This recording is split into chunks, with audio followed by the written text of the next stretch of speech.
오늘 흥하는 가정과 쇠하는 가정이라는 제목으로 말씀을 드리는데, 오늘 성경에 보면 다 같이 다윗의 가정은 점점 흥하고 사울의 가정은 점점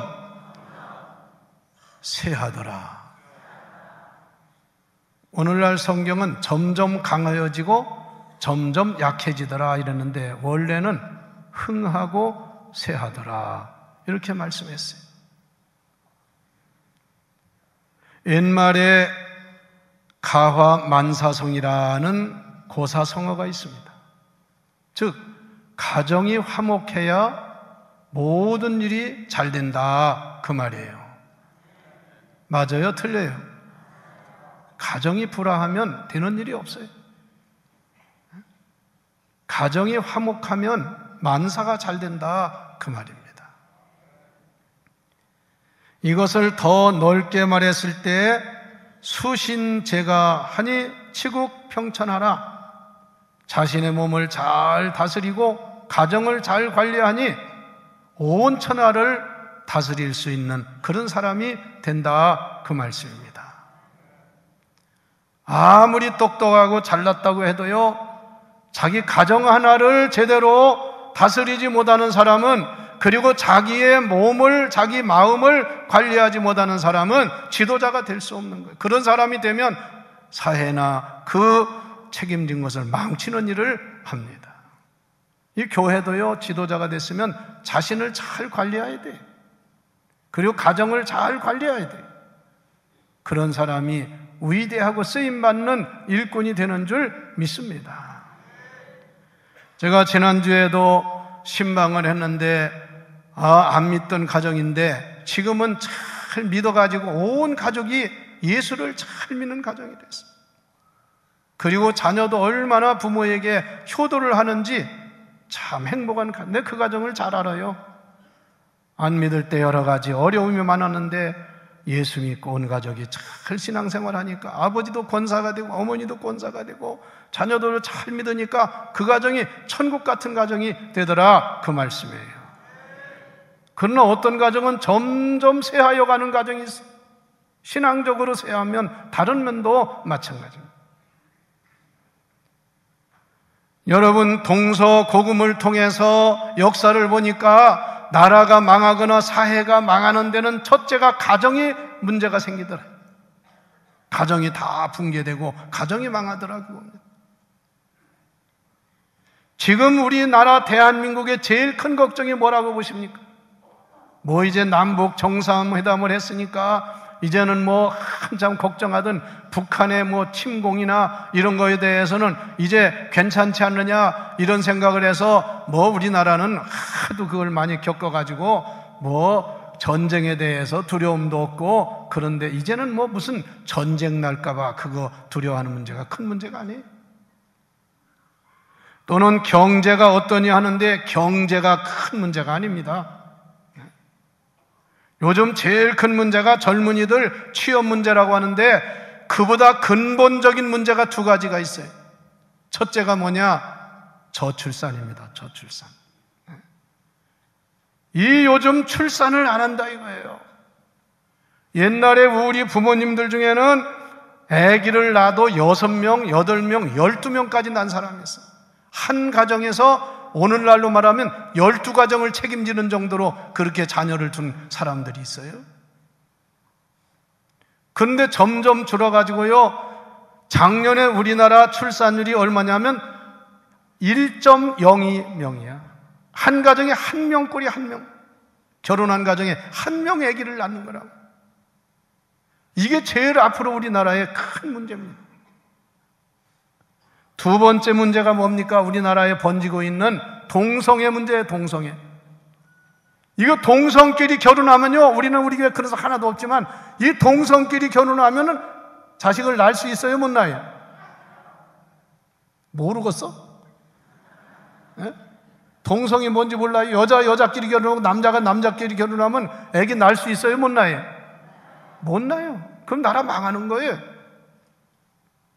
성도 여러분, 우리는 정말 하나님의 말씀에 뭐라고 그랬어요? 따라서요. 생육하고 번성하라. 이게 하나님의 뜻이라 그 말씀입니다. 하나님의 명령이라 그 말씀이에요. 안 낳고 그냥 나 혼자 잘 사는 것이 그게 잘하는 게 아니에요.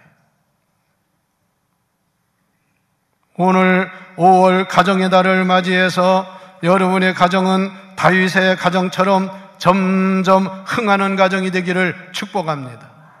점점 강해지는 가정이 되기를 축원합니다. 여러분 자식 안 낳으면 그 가정은 대가 끝나는 거예요. 그걸로서 흥하는 거지 않고 망하는 거예요. 쇠해지고 마는 거예요. 요 다윗과 사울의 가정을 비교해보면 이것이 잘 나타나요. 다윗의 가정은 흥해가지고 그냥 그 가정에서 왕손이 계속 나와가지고 누구까지 왔냐면 만왕의 왕이 되시는 예수 그리스도가 다윗의 자손에서 오신 줄 믿으시기 바랍니다. 그래서 온 인류가 바로 예수 그리스도의 자녀가 됐다고 말해요. 아브라함의 자녀, 하나님의 자녀, 또 영적으로 말하면 다윗의 자손들이 됐다고 말했습니다. 그런데 이스라엘의 초대 왕을 지낸 사울이라는 사람은 결국 그 집안은 망했습니다. 그 집안은 끝났어요.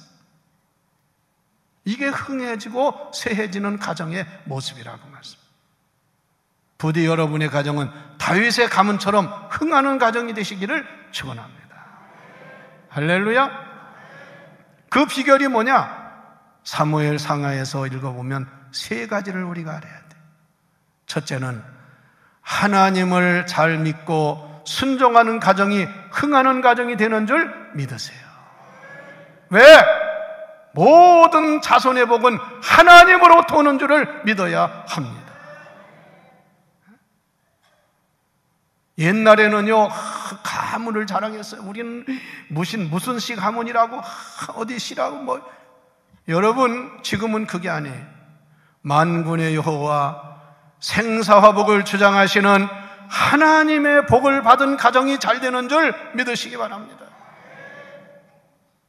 그래서 첫째는 중요한 것이 다윗과 같이 하나님을 잘 섬기고 순종하는 가정이 흥하는 가정이 된다 그 말씀이에요. 그러나 사울처럼 하나님을 잊어버리고 하나님을 역행하고 인간의 생각대로 살았던 그 가문은 결국 한마디로 멸망치화를 가져왔다 그 말씀입니다. 그런데 이 사울이라는 사람은요 하나님을 역행했어요. 사울이 두 가지가 큰 실수를 했어요. 그건 뭐냐면 블레셋과의 전쟁이 났는데요, 사울이 전쟁을 할 때는 언제나 먼저 제사장이 가서 하나님 앞에 제단을 쌓았어요. 그래서 양과 소를 잡아서 제물을 드리고 하나님 앞에 전쟁을 맡기는 제사를 드렸습니다. 그런데 그날 블레셋과의 전쟁을 해야 되는데 하나님의 종인 사무엘이 늦게 왔어요. 그 자리에. 그러니까 이 사울이 자기가 제사를 드려버렸어요. 자기가. 그래서 다른 제사장이나 다른 사람들이 만류해서 그건 안 된다고, 큰일 난다고, 내가 왕인데 누가 그걸 방해하느냐 하면서 아주 자기 권세를 가지고 자기 제사를 드려버렸어요. 이게 사울이 하나님의 버림받는 첫째 단점이에요. 그래서 나중에 사무엘이 와보니까 다 끝났어, 제사. 왕이시여 어떻게 된 겁니까? 아무리 기다려도 안 오고 적군은 쳐들어오려고 하고 그래서 제가 급해서 제사를 드렸습니다. 왕이시여, 왕은 큰 잘못을 했습니다. 이제 하나님이 왕을 버리셨습니다. 아니 그거 한 번 했다고 세상의 일개 왕이 하나님의 버림을 받은. 두 번째는 아멜렉과의 전쟁이 벌어졌는데요, 하나님이 사무엘을 통해서 아멜렉과의 전쟁을 할 때 아멜렉의 모든 사람을 진멸하고 소나 양이나 모든 걸 남기지 말고 진멸하는 건 다 완전히 멸망시키라는 거거든요. 그런데 전쟁을 하면서 이 사울이 무슨 짓을 했냐면 하나님이 하지 말라는 짓을 했어요. 우선 첫째, 겐 사람들을 피신시켰어요. 겐 사람들을 살려주느라고 피하게 해줬어요. 그건 하나님의 뜻이 아니에요. 두 번째는 그 아멜렉의 왕인 아각이라는 왕을 살려주고, 그리고 아각이 가지고 있던 아멜렉에 있던 살찐 송아지와 양과 염소를 다 살려놨어요. 그리고 어디서 찌끄레기, 병들고 이런 것들만 다 죽였어요. 그래서 사무엘이 사울에게 물었습니다. 왕이시여, 어찌하여 하나님의 명령을 어기고 왕 마음대로 그렇게 하셨습니까? 하나님이 다 진멸하라고 하지 않았습니까? 근데 왜 살찐 송아지, 양, 염소, 그리고 아가광, 그리고 갠 사람들은 살려줬습니까? 이러고 앉았어요. 예, 사무엘한테 한 말이, 그거 내가 한 게 아니고요, 백성들이 한 겁니다. 이 지도자가, 잘못된 지도자는 자기가 책임을 안 져요. 백성들이 한 것이고요, 그 양과 소와 염소는, 살찐 소는, 그거는 하나님께 제사를 드리려고 남겨둔 겁니다. 백성들이 끌고 온 겁니다. 아멘은 무슨 아멘이야? 기가 막힌 거야. 기가 막힌 거야. 거짓말을 한 거야, 거짓말을. 그래서 사무엘이 어이가 없어가지고, 왕이시여, 하나님이 왕을 버린 게 아니라 왕이 하나님을 버렸습니다. 왕의 시대는 끝났습니다. 그때서 사무엘한테 제가 잘못했습니다, 용서해 주세요. 하나님이 한 번 끝났다면 끝난 거야. 성도 여러분, 두 가지예요. 첫째, 제단 생활을 잘해야 돼요. 아무나 함부로 하는 게 아니에요. 그것이 큰 화를 불러온 거예요. 두 번째, 다 같이 하나님 말씀에 순종해야 됩니다. 이게 하나님 잘 섬기는 거예요. 고집 부리고 자기 마음대로 말입니다. 이런 사람 보세요. 잘 되지 않아요. 그 가문이 복을 못 받아요. 여러분들은 함부로 제단을 우습게 여기지 말고 하나님 앞에 겸손하게 두렵과 떨림으로 제단 쌓는 성도가 되십시오. 그리고 여러분은 하나님 말씀에 작은 거라도 순종하는 자가 되시기를 바랍니다. 그 가문이 잘 되고 복을 받는다, 그 말씀이에요. 그런데 다윗은 어때요? 다윗은 하나님 제일주의로 살았어요. 그리고 말씀대로 지키려고, 여러분 다윗의 시를 보세요. 내가 말씀대로 살려고 얼마나 애를 쓰고 기도했다고 하는 거를. 두 번째, 왜 다윗의 집안은, 가문은 흥하고 사울의 가문은 쇠하게 되었느냐? 그 마음 씀씀이에 있어. 마음. 사람은 마음이 중요해요. 벌써 여러분 여기 와서 다 앉아 있어도 여러분 마음은 여러분이 잘 알아요. 여러분이 어떤 마음을 가지고 있느냐에 따라서 하나님의 은혜도 받고 하나님의 버림도 받는다는 것을 알아야 합니다. 교회까지 와서 교만한 마음 가지고 있고 다친 마음 가지고 있으면 절대로 그 사람 하나님이 축복하지 않아요. 여러분들은 하나님 앞에서 언제나 열린 마음과 넓은 마음을 품는, 가지고 사는 성도가 되시기를 바랍니다. 우리가 흔히 말하기를 넓은 마음의 소유자, 마음이 열린 사람을 가리켜서 뭐라고 하냐면 그 사람은 마음이 대해와 같다고. 대해가 뭐야? 넓은 바다와 같단 말이에요. 그런 사람은 잘 돼요. 그런데 어떤 사람은요, 마음이 아주 좁아요. 삐뚤어졌어요. 말씀을 들어도 곡해를 해요. 다른 사람 말을 그 말대로 안 들어요. 그런 사람을 가리켜서 심보가 뭐가 같으냐면 꽈배기와 같아요. 꽈배기 삐삐 틀어가지고 이런 식으로. 그런 사람은 절대로 잘 되지 않아요. 그리고 어떤 사람은 마음이 아주 좁아가지고요, 이런 사람을 가리켜서 뭐냐면 저 사람 마음은 종지와 같다고. 종지. 어른들은 잘 아실 거예요. 종지가 뭔지 알아요? 옛말에 사투리로 종발이라. 종발.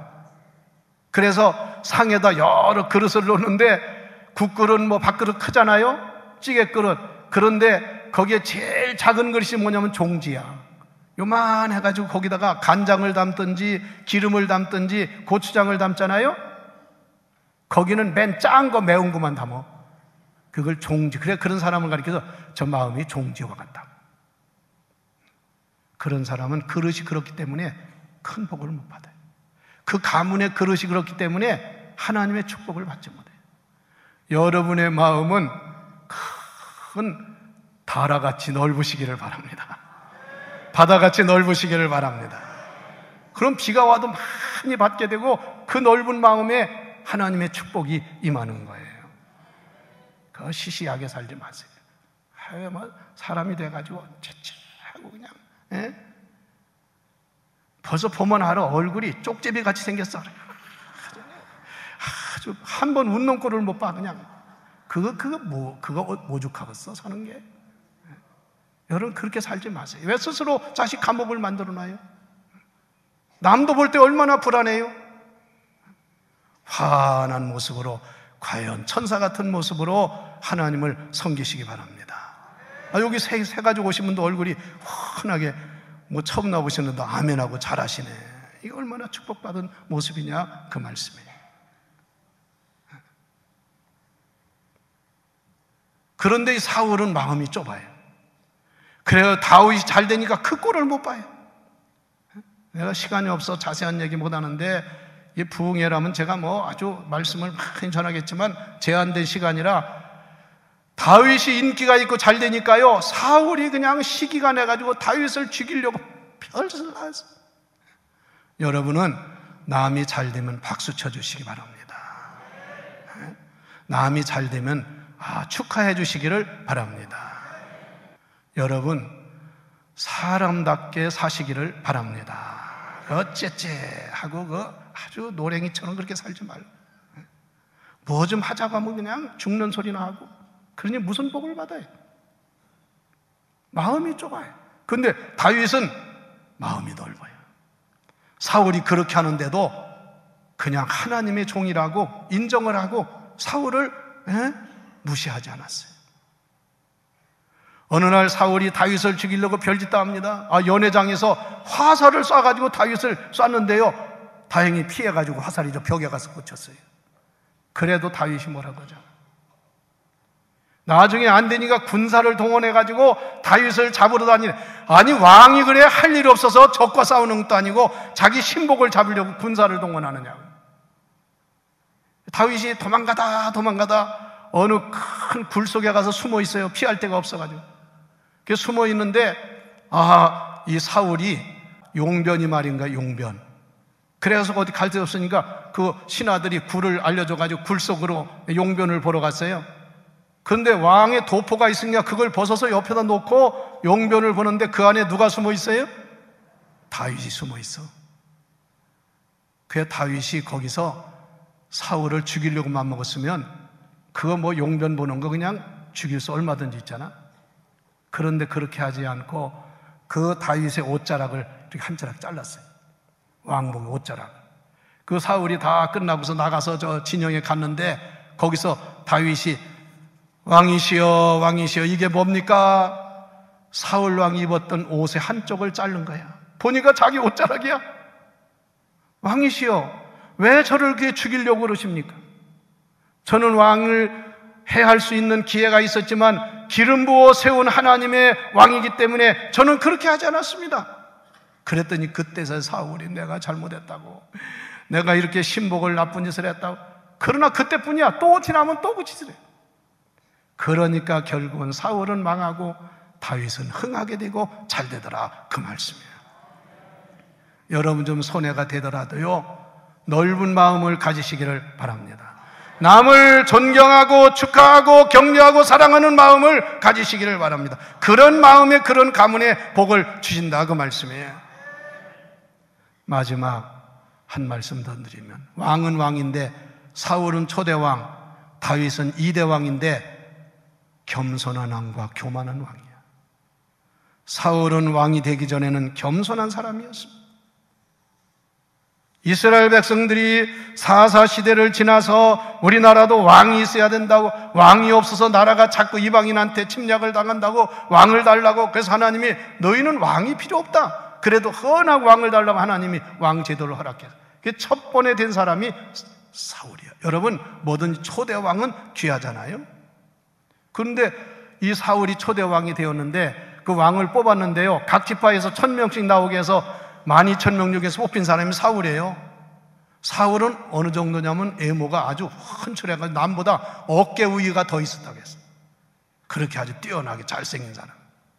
근데 이 사람이 왕이 됐다고 할 때 너무 두렵고 부끄러워가지고 행구 뒤에 숨어서 이렇게 숨어. 행구가 뭐냐면 짐짝이에요, 짐짝. 짐 뒤에 숨어가지고 이렇게 숨어 있는 걸 찾아냈는데 그렇게 겸손했어요. 그런데 왕이 되더니 겸손은 사라지고 교만이 생겨가지고 교만한 왕이 돼요. 하나님이 하지 말라는 일 하고, 자기의 신복인 다윗처럼 훌륭한 신복이 없는데 다윗을 죽이려, 자기보다 잘하는 사람 꼴을 못 봐. 여러분 잘 아세요. 하나님은 교만한 자는 제일 싫어하신다는 사실을 믿으시기 바랍니다. 하나님은 교만한 자를 물리치신다고 성경에 분명히 말씀을 했어요. 그래서 결국 사울은 하나님의 버림을 받은 사람이 되었습니다. 그러나 다윗은 어때요? 다윗은 그게 아닙니다. 자기가 잘못했을 때는 용서를 빌었어요. 나단이라는 무명의 선지자가 다윗을 책망했습니다. 당신은 죽을 죄를 졌다고.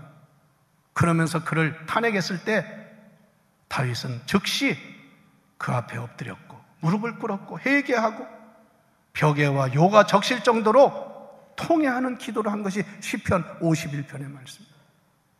하나님은 그런 겸손한 다윗을 쓰신 줄 믿으시기 바랍니다. 사울은 그러나 교만하다가 망했어요. 여러분, 신앙생활 하면 할수록 예수님을 본받아 겸손한 자가 되어야 합니다. 뭘 대단하다고 뭐 교만 떨고 말입니다. 옛날에는 안 그렇더니 점점 교만해가지고 머리를 그냥 흔들고, 뭐 자기가 뭐 하지도 않으면서 다 하는 것처럼 떠들고. 하나님이 쓰시겠어요? 하나님 버림받아요. 그래서 잠언 16장 18절에 말씀하기를 교만은 패망의 선봉이요 거만한 마음은 넘어집의 앞잡이가 되느니라. 그리고 신약 성경 야고보서 4장 6절에 말하기를 하나님은 다 같이 교만한 자를 물리치시고 겸손한 자에게 뭘 주셔요? 은혜를 주시는 하나님이에요. 겸손할수록 은혜를 받아요. 믿습니까? 그리고 잠언 29장 23절에 사람이 교만하면 낮아지겠는데 자기 교만은 높을 것 같이 하나님이 낮춰요. 그러나 반대로 겸손하면 어떻게 돼요? 영예를 얻느니라. 존귀하게 인정을 받는다, 그 말입니다. 교회에서도 겸손한 종이 됩시다. 쓸데없는 고집 부리지 말고, 하나님 앞에 고집 부려봐야 자기만 손해야. 겸손하게 주의 말씀에 순종하는 자가 될 때 하나님이 귀하게 여기시고 그 가문을 복되게 하시고 여러분을 세워주실 줄 믿습니다. 가정의 달을 맞이해서 여러분 가정이 이 다윗의 가문을 본받아 흥하는 가정, 자손들이 잘 되는 가정 되기를 주의 이름으로 축원합니다. 축원합니다.